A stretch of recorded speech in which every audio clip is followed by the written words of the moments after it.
Checkatrade Trophy.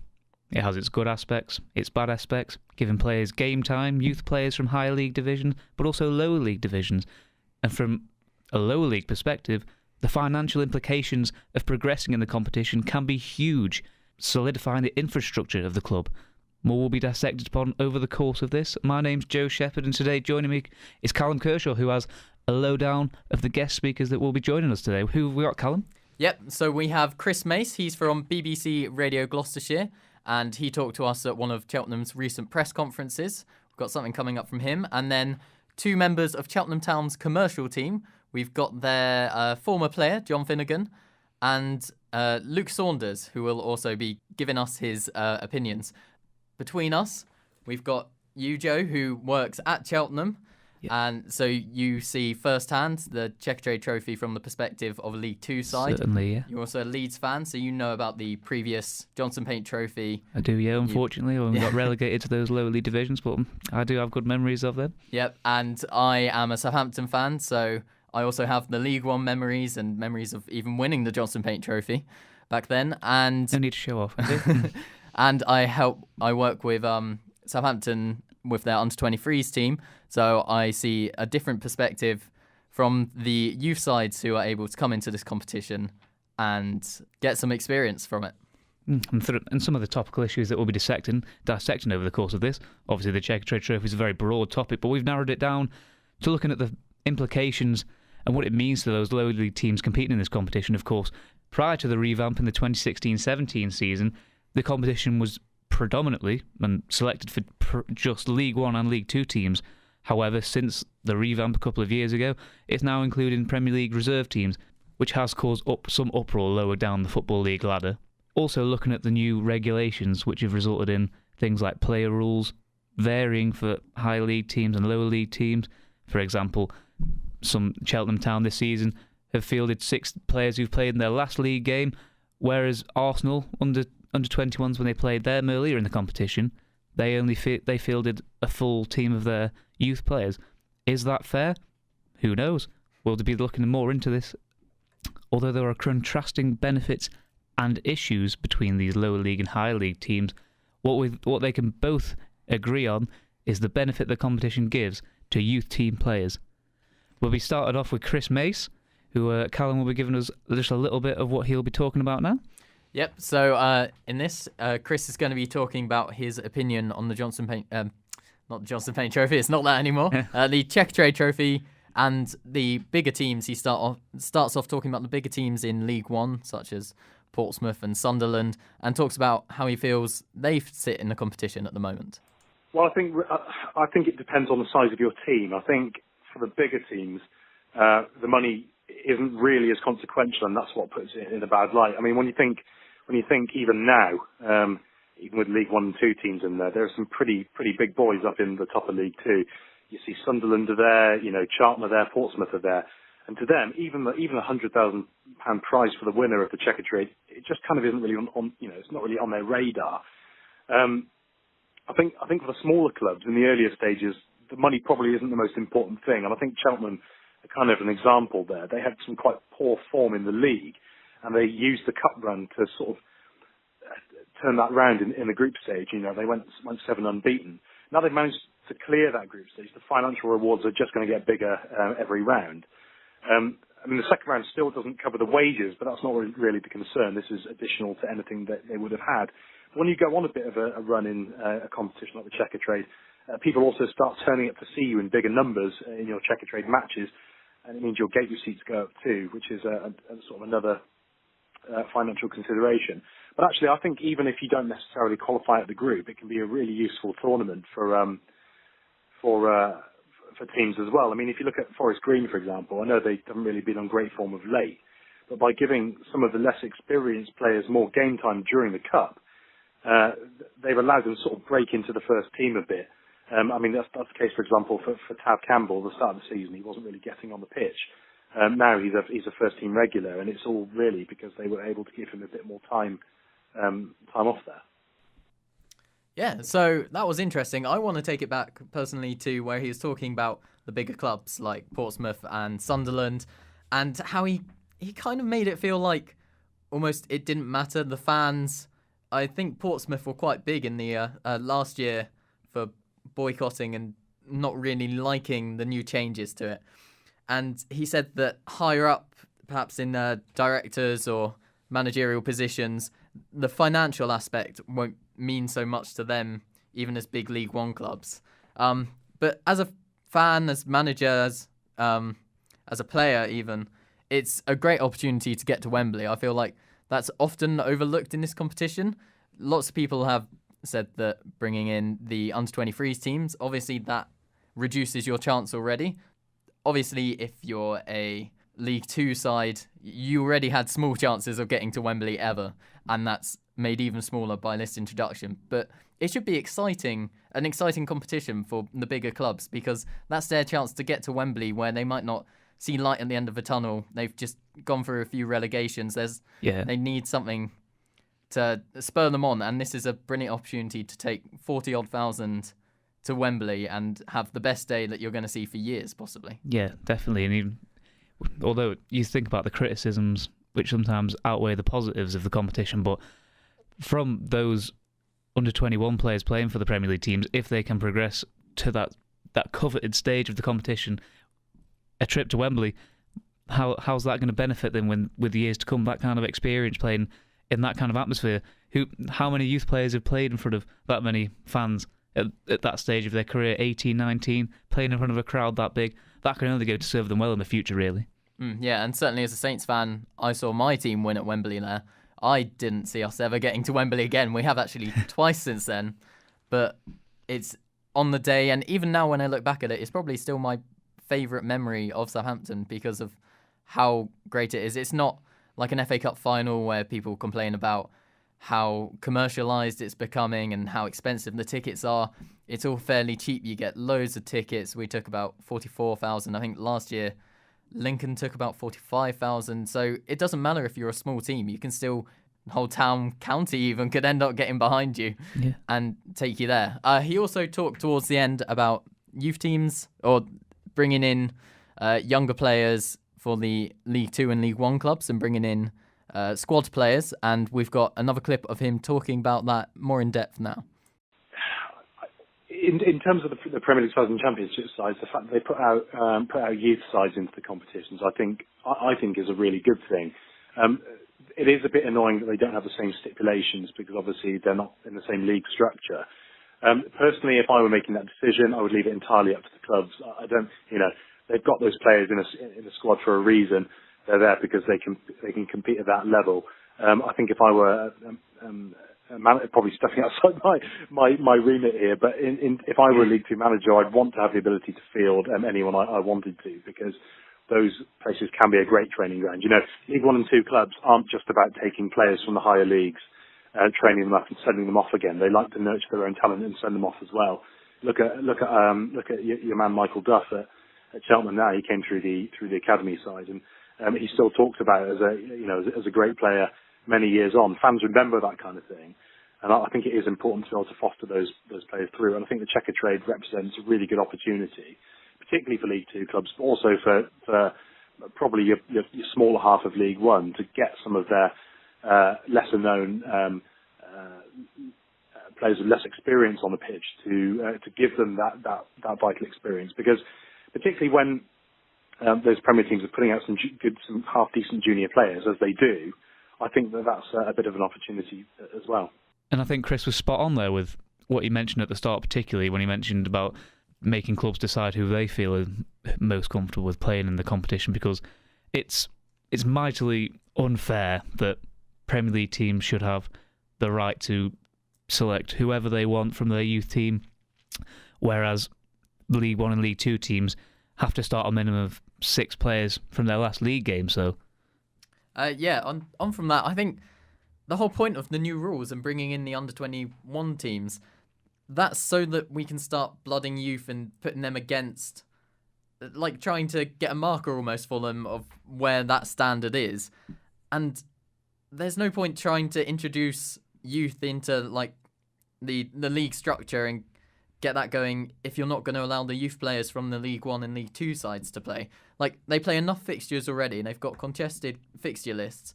And now they've got this big group stage when they're not allowed to play fringe players who possibly might be wanting to go, or youth academy players who are looking for their chance.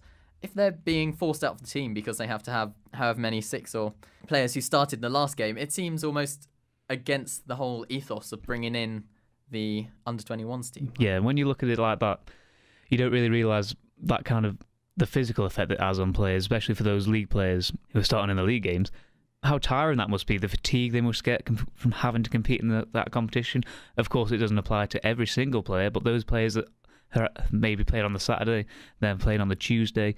But whereas the opportunity to bring in someone from the youth team, which isn't being utilised because they have to start a certain amount of league players in these Checkatrade game, and it all stems back really to the way the rules and regulations of it have changed. But in terms of the way it financially benefits teams like that, well, we'll just use an example from the earlier stage of the competition where Cheltenham played against Coventry, and Arsenal under-21s earned £10,000 each from those games.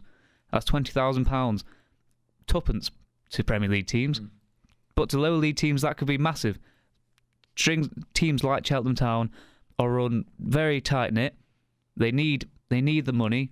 They need to prioritise their areas, and they can't afford to be wasting money, whereas Premier League teams, with all the TV rights deals, they've got sponsorships that are in abundance, which lower league teams like Cheltenham don't have. And the fact that these rules and regulations restrict those kind of things and restrict their chances of progressing well in other domestic competitions is quite barbaric. But nevertheless, we don't really seem to delve too deep into the financial implications and benefits it has for lower league teams, because more often than not, the Premier League, the benefits for the higher league teams are focused on more because of the abundance of money that they earn. And that's one of the things that commercial manager Don Finnigan from Cheltenham Town discussed about how the competition, despite obviously the negative criticism it has received, how important it is to lower league teams. Yep, and we'll have a listen to him now, what he had to say on the financial situation that Cheltenham get from the Checkatrade Trophy. The more money you can bring into the club, the more it's going to help the manager, the more it's going to help the club to make improvements around the ground. I mentioned earlier, I think Lincoln City used a lot. I know they've made a lot of money in the FA Cup as well, but the Checkatrade, they won it last year, so they've gone through all the rounds. I think you get 20 grand for just being in it to start with, and then if you win 3 games in the group, that's another, you've made 50 grand by the time you get to the second round. So 20 grand, I think it's 20 grand, 40 grand, I think 50 grand for the next one, or 50 grand for the runners-ups, 100 grand for the winners. And they've now got this shiny new centre for that training centre now, which is fantastic. Peterborough United, who I mentioned earlier as well, they've got a new 3G at their training complex, paid for by money made at the Checkatrade. And there's another example somewhere, someone has done a lot with the money. But even if it just goes into the general running costs of the club, to help things along, it all makes a difference, yeah. Such fascinating insight from one of Cheltenham's fan favourites when he was there as a player. And now, Callum, I want you to be honest with me. When you look at this competition and the finances that it produces, not just for lowly teams, but for all the teams involved in the competition, being a fan of a Premier League team, have you ever considered the money that your club earned from this competition when comparing it to what it means to you and what it means to a lower league team like Cheltenham? Yeah, not really. I have to agree with you. It does, in my mind, it's quite naive, just straight to the fact that we get to have the youth players playing against League 1, League 2 sides and see how they fit up against those players. I don't really give a thought to how much money they get, and you're totally right, and he's right. Finnegan's right in saying that it doesn't make that much of a difference to us. I'm not entirely sure whether Saints or Premier League clubs and Championship clubs would feed that money straight back into the academy, or whether they just decide that's part of the club's money now and they don't really reinvest that into themselves. It'd be interesting that perhaps if they reinvested that into their academy, would that make it slightly better? You're at Cheltenham. Would you feel that would be slightly better, or? Well, from a Premier League perspective, then definitely, yeah, because you always want to be bringing the latest talent through and making sure facilities are up to scratch and up to standard are the best way of doing that. But it sort of brings you back down to earth and give you a bit of a reality check, really, when Finnigan was talking about the money that they use, what they use the money they earn from the competition for, and what previous teams like Lincoln and Peterborough have used it for, training facilities, new 3G pitches. Those kind of things aren't really priorities for Premier League teams, but for League One and League, because they already have those kind of facilities, they don't need to particularly improve them. Yeah. But League One and League Two teams don't have those kind of things, so the fact that they're using that kind of money from this competition to invest in those kind of things is massive. Okay, yep, thank you for that. Now we've got some more from Finnigan where he talks about the under-21 squads that they faced as Cheltenham and kind of the attendances and how they feel about that on their end. Absolutely. Like I said, we've played Arsenal and Leicester in recent seasons, and £10,000. If they win it, great. If they don't, they're not going to lose any sleep over it. But for clubs like ours, and particularly for Michael Duff, our manager, the more money he brings in, the more leverage it gives him in January to say to the board, look, I'd quite like to spend some of that money to bring in new players, and obviously the more you bring it in, the more you're allowed to spend. So very important, and I'm sure Michael's well aware of that as well. And having spoken to Duff on the topic before, he's never willing to divulge his aims on the financial implications behind winning games. I suppose that's the sense of pride and a focus on the job at hand, really, that finance doesn't really come into the matter whether as a football manager, though. But doing well in the competition, again, we bring it back to, we go back to League Two teams.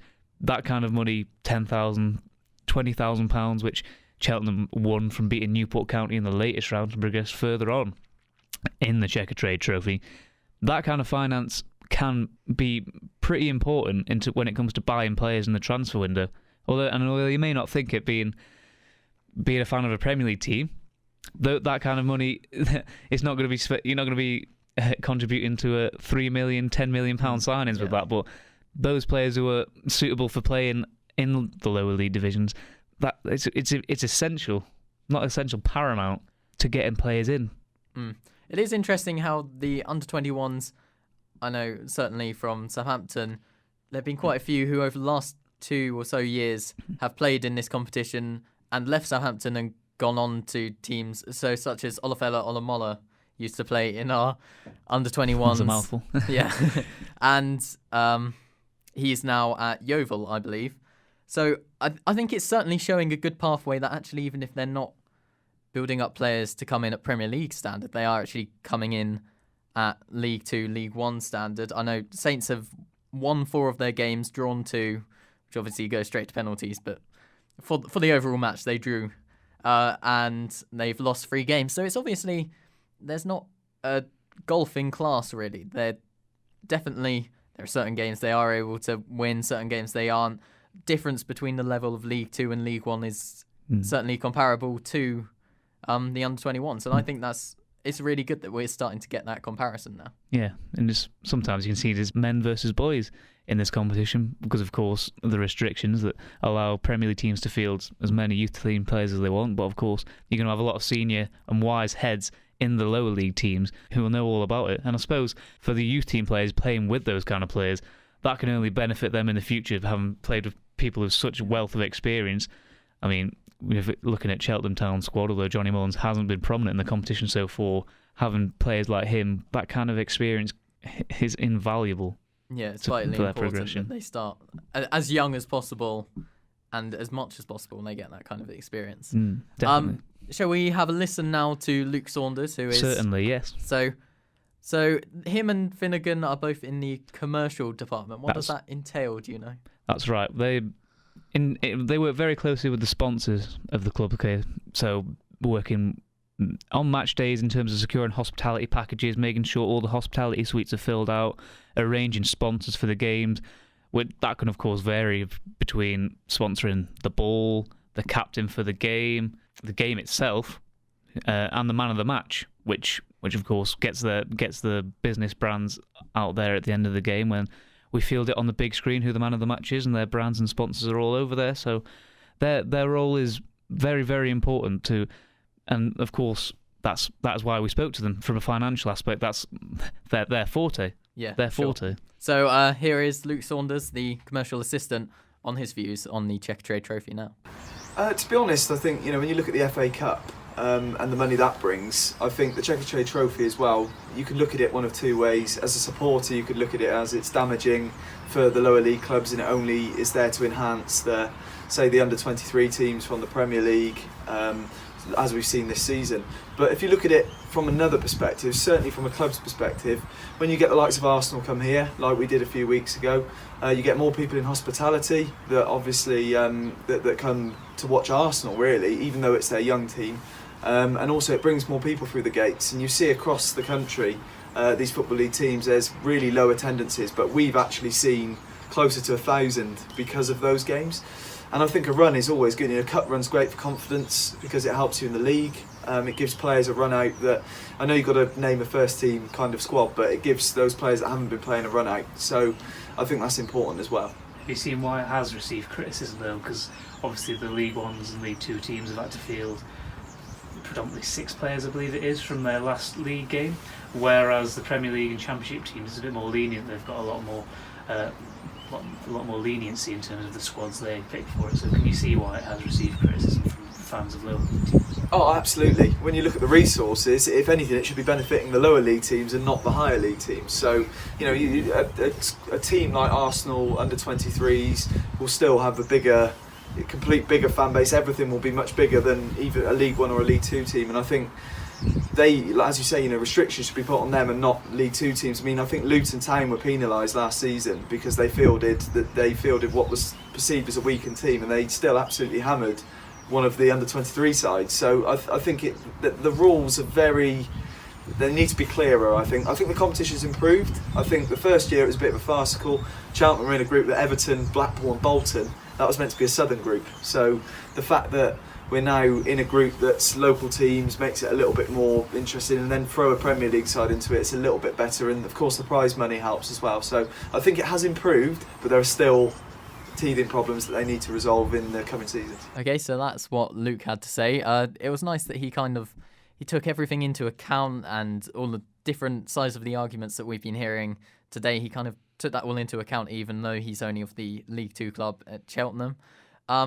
He also talks about the fact that the competition's relatively new. I mean, 3 years in, and they've done something which hasn't really been done in football in England before, with trying to bring in the youth squads to a lower league competition. So, Joe, what did you think on his thoughts? Well, I thought what he said there, that little phrase, teething problems, rounds off the topic of what we've been discussing absolutely perfectly, to be honest, because it has its benefits, has its downsides, but there's always going to be that issue there, and this may not always resurface and become the most evident issue, but there's always going to be a problem there, whether that be the financial implications and how potentially whether Premier League teams should be in it at all, because of course before League One and League Two teams were the only teams in it, which is why obviously a lot of fans were outraged when that was changed, because they need the money a lot more than the Premier League teams do. There's no doubt about that.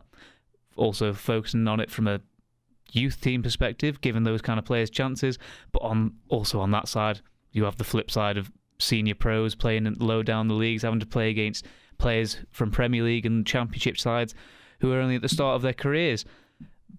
And again, the restrictions, we can mainly look at the criticisms of it, but that also brings and gives other players a chance to show their worth to the manager.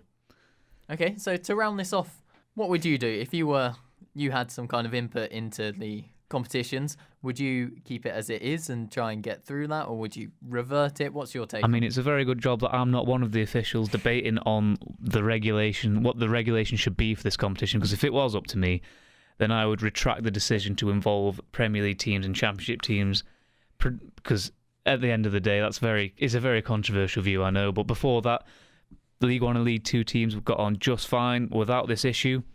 Fair enough. Premier League teams give their youth players a chance that they would never get before, playing in reserve team football, playing against league players, blooding them against men, giving them a proper experience of full-time football. But it's mainly looking at the financial benefits of it, really. League One and League Two teams need the money from this competition. Premier League teams, as we've said over and over again throughout this, TV rights, sponsorships, commercialisation, all the financial gains they have that lower league teams don't have. Why should they be involved in this competition, which before its revamp was only supposed to benefit League 1 and 2 teams? I mean, I'm not sure what you believe about that. Obviously, my opinion is very drastic, but have you got a bit more of a diplomatic perspective on that? I think it is extremely harsh on those lower league teams. I think it is their best opportunity to get to Wembley to make as much money as possible, and to take that away just feels like they haven't got a lot to fight for, especially in the earlier stages when they're still playing the youth teams. I think it's certainly worth having a go at over the next few years. I mean, players are certainly coming out of it, even such as last weekend when Southampton played Man United. Jan Valery and Michael Obafemi, they both started. They've both had time in the Checkatrade Trophy over the last few years, and they both look pretty competent. I mean, they're definitely not Premier League ready to be week in, week out yet, but I think experience such as this helps them to mature and kind of get going outside of the academy environment. We can debate this until we're blue in the face, yes, but definitely. At the end of the day, you can't avoid the fact that the cons outweigh the pros. Oh, I don't know about that. Right, we'll say it's a draw. Maybe. I don't know. It's interesting that everyone has a different opinion on this, and I think that's probably the best place to leave it. Is that I don't think anyone's ever going to be happy with how this competition goes, because it's too polarised, the two different viewpoints, I think. Mm-hmm. So. And obviously this competition has been boycotted at the start, and we're going to boycott this podcast now. So thank you very much for listening, and we appreciate any views you have. Hopefully it's not as drastic as mine or as diplomatic as Callum's, because that will be boring and a bit too over the top. But then nevertheless, thank you very much for listening. Thank you.